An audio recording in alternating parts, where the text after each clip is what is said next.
السلام عليكم ورحمة الله تعالى وبركاته. قضية سعد المجرد قضية شائكة. هل المحاكمة كانت عادلة؟ هل هو جاني أم ضحية؟ المهم، حسب ما أفادت فرانس بريس، فإن محكمة الجنايات في باريس قضت بسجن المغني سعد المجرد لمدة 6 سنوات في قضية اعتداء جنسي على شابة فرنسية المدعية لورا بي عام 2016 في إحدى فنادق فاخرة في شانزليزيه. وأفادت إذاعة RFI الفرنسية أن المحكمة وهيئة المحلفين اقتنعوا بالتهم المنسوبة لسعد المجرد، وحكمت عليه المحكمة ب6 سنوات، وطالبت المحكمة أن يحظر دخول سعد لفرنسا لمدة 5 سنوات بعد قضاء عقوبة سجنه، مشيرة أن أمام سعد المجرد 10 أيام لاستئناف الحكم. وخلال المحاكمة روى سعد المجرد ما حدث بينه وبين المسمى لورا بي.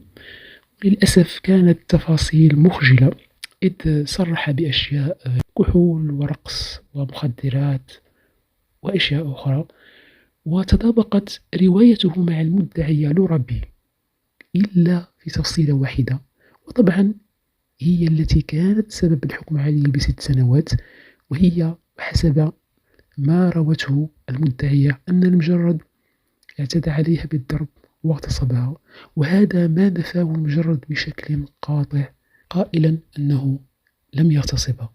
وقد حضر مع سعد المجرد زوجته غيتا التي دعمته بالكامل، أما المدعية فقد حضرت مع والدتها. الإشارة فقط أن سعد كان قد اتهم في الولايات المتحدة بتهمة اغتصاب سنة 2010، وكذلك وجهت له تهمة الاغتصاب سنة 2017، وسجن المجرد سنة 2018 لفترة قصيرة. وهنا نتساءل ونقول: هل سعد المجرد كان ضحية أم جانيا؟ هل فعلا أولئك النساء غررن به لكسب المال فقط، أم كنا فعلا ضحايا؟ وأن سعد المجرد كان جانيا أجرم بحق تلك النساء، وأنه وقع ضحية الشهرة والمال. وهنا أيضا نتساءل: هل المحاكمة كانت عادلة؟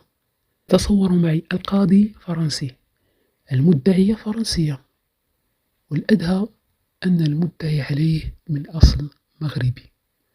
هل يمكن أن تكون المحاكمة عادلة؟ أي شخص مكان القاضي سيقول أن مجرد مذنب بحضور أشياء كثيرة.